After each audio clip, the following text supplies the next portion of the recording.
રાજકોટમાં આગકાંડ મુદ્દે તપાસનો ધમધમાટ, પૂર્વ ટાઉન પ્લાનિંગ ઓફિસરની અટકાયત. રાજકોટમાં આગકાંડ મુદ્દે પોલીસ એક્શનમાં આવી ગઈ છે. હવે પૂર્વ ટાઉન પ્લાનિંગ ઓફિસરની અટકાયત કરાઈ છે. એમડી સાગઠિયાની અટકાયત ક્રાઇમ બ્રાન્ચ ખાતે કરવામાં આવી છે અને પૂછપરછ થઈ રહી છે. અત્યાર સુધીમાં 5 આરોપીઓની ધરપકડ કરી લેવામાં આવી છે. તો આરોપી કિરીટસિંહ જાડેજાને પણ ક્રાઇમ બ્રાન્ચે દબોચ્યો છે. કિરીટસિંહનો ભાઈ અને આરોપી અશોક હજુ પકડથી દૂર છે. આ બાજુ ગોંડલમાં આરોપી રાહુલ રાઠોડના ઘરે પોલીસે તપાસ કરી. પોલીસની ટીમ રાહુલ રાઠોડના ઘરે પહોંચી. આરોપી રાહુલને સાથે રાખી ઘરે તપાસ કરવામાં આવી રહી છે. આ બાજુ રાજકોટ ટાઉન પ્લાનિંગ બાદ ફાયર વિભાગમાં અધિકારીની પૂછપરછ થઈ. ફાયર ઓફિસર બીજે ઠેબાની પૂછપરછ કરવામાં આવી. આ કાંડને લઈને રાજકોટ કોંગ્રેસનું વિરોધ પ્રદર્શન. ગાયત્રી બા ધ્રુસકે ને ધ્રુસકે રડ્યા.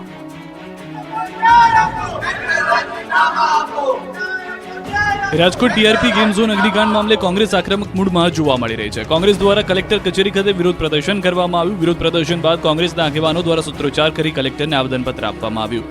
સાથે જ આરોપીઓ સામે સખત કાર્યવાહીની માંગ પણ કરવામાં આવી. આ સમયે હૈયું કંપાવી દેતી ઘટનાને લઈને કોંગ્રેસ નેતા ગાયત્રીબા ભાવુક થયા હતા અને ધ્રુસકે ને ધ્રુસકે ચોથા રાસુએ રડી પડ્યા હતા. રડતા રડતા ગાયત્રીબા વાઘેલાએ કહ્યું કે આવી ઘટના ક્યારે ન બને. માસૂમોના મૃત્યુ થયા તો તટસ્થ તપાસ કેમ નહીં. સુરતના પુણા વિસ્તારમાં ખાનગી શાળા સીલ મરાતા વિરોધ.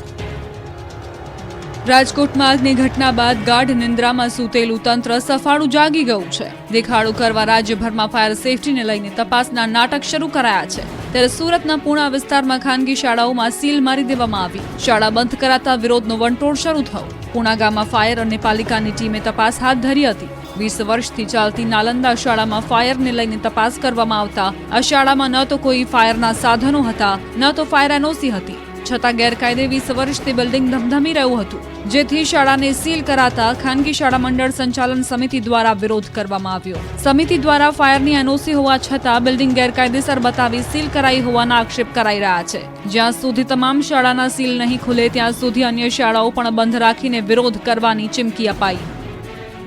રાજ્યભરમાં ગેરકાયદે ગેમ ઝોન સામે લાલાક. એનઓસી ન હોય તો થશે કાર્યવાહી. ઘોડા છૂટી ગયા બાદ તબેલાને તાળા મારવા જેવો ઘાટ ઘડાયો છે. રાજકોટમાં 32 લોકો રાખ થયા બાદ હવે સરકારે કાયદાનો કોરડો વીંઝ્યો છે. સરકાર એક્શનમાં આવી ગઈ છે. રાજ્યભરમાં ગેરકાયદે ગેમ ઝોન સામે લાલાક કરી છે. ગેરકાયદે ગેમ ઝોન માલિકો સામે ફરિયાદ કરવા આદેશ આપ્યો છે. મુખ્યમંત્રી ભૂપેન્દ્ર પટેલના માર્ગદર્શન હેઠળ ગૃહ રાજ્યમંત્રી હર્ષ સંઘવીની અધ્યક્ષતામાં યોજાયેલી બેઠકમાં કાર્યવાહી કરવા સૂચના અપાઈ છે. તમામ પોલીસ કમિશનર, જિલ્લા પોલીસ વડાઓને આગ દુર્ઘટનાની ગંભીરતાને ધ્યાનમાં રાખી આ પ્રકારની દુર્ઘટનાનું ભવિષ્યમાં ક્યારેય પુનરાવર્તન ન થાય તેની તકેદારી રાખવા આદેશ કર્યો છે. સાથે જ ગેરકાયદે ચાલતા ગેમ ઝોનમાં ચેકિંગ કરવા, ગેમ ઝોનનું ફાયર એનઓસી ન હોય તથા લાયસન્સ મેળવેલું ન હોય, નિયમોસર કાર્યવાહી કરેલી ન હોય તો માલિકો વિરુદ્ધ એફઆઈઆર દાખલ કરવા આદેશ આપવામાં આવ્યો છે. તલાલામાં ખરીદીના બહાને દુકાનમાંથી 3 મહિલાએ 2 લાખના દાગીના ઉઠાવ્યા. વેપારીઓ ચેતીને રહેજો. તાલાલામાં 3 મહિલાઓએ ખરીદીના બહાને વેપારીને લાખો રૂપિયાનો ચૂનો લગાવ્યો. ગીર સોમનાથના તાલાલા શહેરમાં એક જ્વેલર્સની દુકાનમાં મહિલાઓ દ્વારા ચોરીની ઘટનાને અંજામ આપવામાં આવ્યો. વેપારીની નજર ચૂકવીને મહિલાએ દાગીનાના બોક્સને થેલીમાં નાખ્યું. આ સમગ્ર ચોરીની ઘટના સીસીટીવીમાં કેદ થઈ. દ્રશ્યમાં જોઈ શકાય છે કે બુરખાધારી મહિલાઓ બાળકો સાથે એક સોનાની દુકાનમાં ખરીદીના નામે પ્રવેશે છે. બ્રિજ જ્વેલર્સના વેપારી સોનું બતાવવા માટે અંદર જાય છે. ત્યારે વેપારીની નજર ચૂકવીને 3 મહિલાઓમાંથી એક મહિલાએ દુકાનમાં પડેલ સોનાના દાગીનાનું બોક્સ ઉઠાવી તેને થેલીમાં નાખી દીધું. 25 ગ્રામ સોનાની ચોરી કરી તે ફરાર થઈ. આ અંગે વેપારીએ તાલાલા પોલીસમાં ફરિયાદ નોંધાવી હતી. વેપારીનું કહેવું છે કે અંદાજે 25 ગ્રામ સોનું એટલે કે 2.5 લાખ રૂપિયાની કિંમતના દાગીનાની ચોરી કરવામાં આવી છે. અમદાવાદની યુજીવીસીએલની ઓફિસ હાય હાયના નારાઓથી ગુંજી. ગુજરાતમાં સ્માર્ટ મીટર લઈને શહેર સંગ્રામ છેડાયેલો છે. સુરતથી લઈને અમદાવાદ સુધી વિરોધ ફાટી નીકળ્યો છે. ત્યારે અમદાવાદના નરોડામાં વીજ કચેરીની ઓફિસ હાય હાયના નારાઓથી ગુંજી ઉઠી. સ્માર્ટ મીટર નથી જોતાની ગુંજોથી ઓફિસ ગાજી હતી. નરોડાના સ્થાનિકોએ યુજીવીસીએલની ઓફિસમાં પહોંચી હાય હાયના સૂત્રોચ્ચાર કર્યા હતા. જીઈબી હાય હાયના નારા લગાવી વિરોધ કર્યો છે. વીજ કચેરીને ઘેરી લેતા વીજ કર્મચારીઓને પરસેવો છૂટી ગયો છે.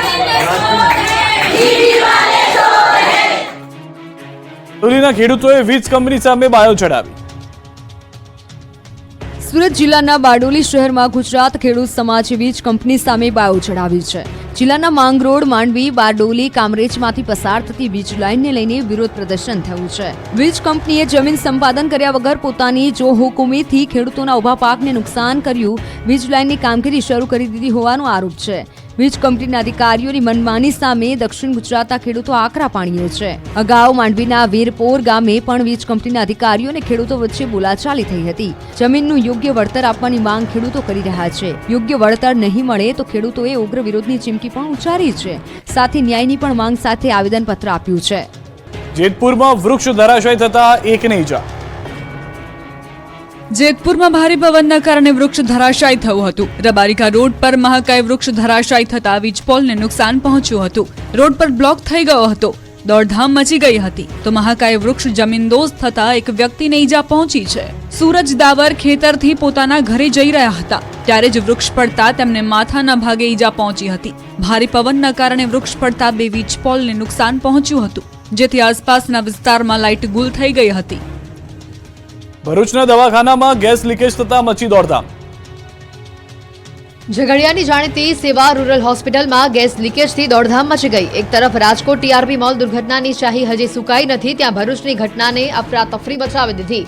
સદનસીબે આ દુર્ઘટનામાં કોઈ જાનહાનિ થઈ નથી. ઉલ્લેખનીય છે કે અચાનક ગેસ લીકેજનો બનાવ બનતા દર્દીઓ અને તેમના સ્વજનો જીવ બચાવવા માટે દોડ્યા હતા તો સમગ્ર સંકુલમાં અફરાતફરીનો માહોલ છવાયો હતો. આ ઘટનાના પગલે હોસ્પિટલના તમામ વોર્ડ પણ ખાલી કરવામાં આવ્યા હતા.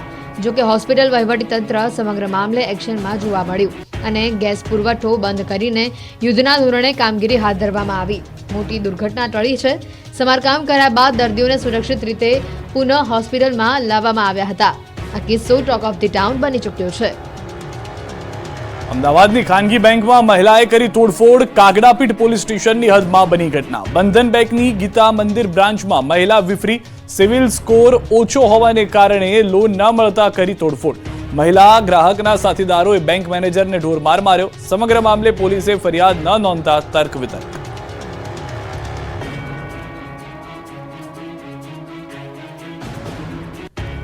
મુંબઈ અમદાવાદ લાઇન પર જનારી ટ્રેનો 1 થી 4 કલાક મોડી પડી. મુસાફરો પરેશાન. મુંબઈના પાલઘરમાં માલગાડી પાટા પરથી ઉતરતા મુસાફરોને હાલાકી ભોગવવાનો વારો આવ્યો. ત્યારે અમદાવાદથી મુંબઈ જતી અને મુંબઈથી અમદાવાદ જતી ટ્રેનો પર અસર પડી. કેટલીક ટ્રેનોને રોકવામાં આવી હતી તેમજ 3 ટ્રેનોને ડાયવર્ટ કરવામાં આવી. કલાકો બાદ પણ રેલવે વ્યવહાર શરૂ ન થતા મુસાફરોને હાલાકી ભોગવવાનો વારો આવ્યો. કેટલીક ટ્રેનો કેન્સલ કરવામાં આવી તો અનેક ટ્રેનો નિર્ધારિત સમય કરતા કલાકો મોડી ચાલી. મુંબઈથી અમદાવાદ લાઇન પર જતી ટ્રેનો 1 થી 4 કલાક મોડી ઉપડી. આથી વાપી અને વલસાડ રેલવે સ્ટેશન પર મુસાફરોએ આખી રાત ટ્રેનની રાહ જોઈને પસાર કરવી પડી હતી. સાબરકાંઠાના ગામડી ગામમાંથી તમામ પુરુષો અચાનક જ થઈ ગયા ગાયબ. ગામમાં નથી હાજર એક પણ પુરુષ. જુઓ આ દ્રશ્યો. જ્યાં નજર કરો ત્યાં મહિલાઓ જ મહિલાઓ દેખાય. એક એક ઘર જોઈ લો, એક એક શેરી ફરી લો, પણ તમને આ ગામમાં ક્યાંય પુરુષ જોવા નહીં મળે. પુરુષ વગરના ગામની વાત છે સાબરકાંઠાના ગામડી ગામની, જ્યાં હિંમતનગર શામળાજી નેશનલ હાઈવે ગામડી ગામના યુવાનનું અકસ્માત બાદ મોત થતા ગામ લોકોએ રસ્તો રોકી વિરોધ પ્રદર્શન કર્યું. કેટલાક લોકોએ પોલીસની હત્યાનો પ્રયાસ